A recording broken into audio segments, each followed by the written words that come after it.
Yo, what's cracking? This is your boy, John Denver, aka The Prophet. I'm coming at you. A lot of people are talking to me and asking me about what's really going on with the song Thrown Stones. Why are you out here dissing Diabolic like that? Why are you out here dissing BK like that? Well, let me tell you, it's a very interesting story, actually. So what happens is, on my Twitter account, I tend to, go out and call out people that are spouting what I consider to be white nationalistic, white supremacy doctrine, rhetoric, whatever you want to call it. And, somebody who also is known for doing that is Talib Kweli. I don't know if you've ever seen articles online or seen it on the internet at all, but he's known. He's got a reputation on Twitter for calling out racists and kind of like putting them in their place and checking them. So what happened was Talib Kweli and Diabolic were having a discussion, a debate, I guess you could call it, about white privilege and white supremacy and how it's prevalent in America. And Diabolic was obviously talking to him about how he feels like that's not true. That's not something that's really happening in this country right now. And he was also kind of like touting like Alex Jones ideology stuff. I don't know if you ever heard of Alex Jones, but he's a racist. He's a white supremacist like a mofo. And he's somebody who is very not very credible at all. Like if it's like citing YouTube as a source for like your side of the debate. It's like, dude, you should not be citing YouTube. I mean, I'm sorry, no offense to YouTube, but I'm just saying, as far as like having hard facts or whatever, I would not be citing the internet as a cause. And so what happened was he was kind of citing Alex Jones' ideology, and he didn't really seem to grasp what Talib Kweli was talking about, it seemed to me, as I'm witnessing the conversation in my feed. And so what happened was I kind of just stepped in and tried to clarify to him what exactly Talib Kweli was talking about. And instantly he was like, you need to mind your business, you need to be quiet, shut the fuck up. And so I was like, okay.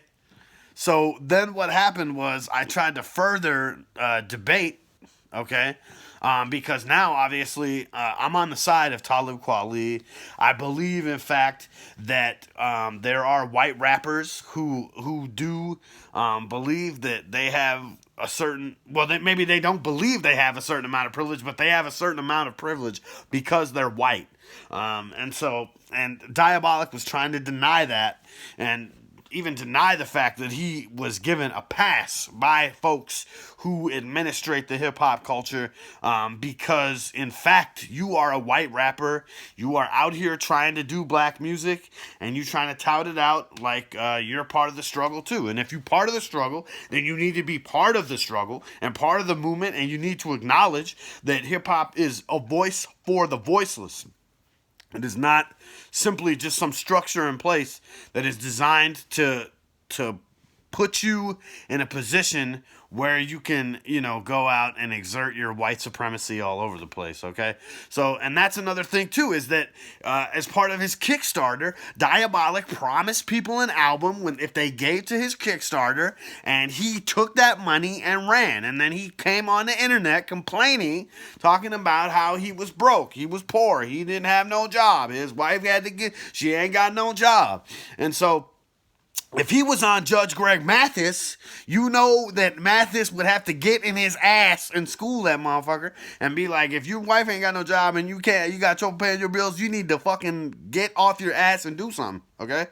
So what happened was that in the midst of this debate about white privilege and white supremacy and how Diabolic is in fact apologizing for racists, people such as BK and Remedy Ross being somebody who always is constantly talking about genocide and the Holocaust and all these kinds of things, is on there apologizing and trying to defend Diabolic to Talib Kweli, when in fact you cannot explain racism to black people or people of color. You do not get to do that. You have not experienced racism in your lifetime, sir. Diabolic, Remedy Ross, BK. Okay, and so that's what happened. They got into it with Talib Kweli online, and dude came at me and called me fat and called me a wannabe rapper and a wannabe this and that. And it's like, you know what, dude? I wasn't even trying to be like that. I was trying to clarify to you. I was trying to take part in a social debate that was going on Twitter. That's the whole point of Twitter. And then when you made it personal, calling me fat and calling me a wannabe and saying I'm stupid and all this kind of shit, now you out of line, because now you talking about people in Brooklyn in barbershops that they don't have any idea about racial division. They don't have any idea about white privilege. They ignorant of that fact, and you lying, bro. You lying, because everybody knows that an organizer's dream is a black barbershop, brother. An organizer's dream is a black barbershop because they know the black folks all across this great country of ours, they are so socially connected, more so than white people.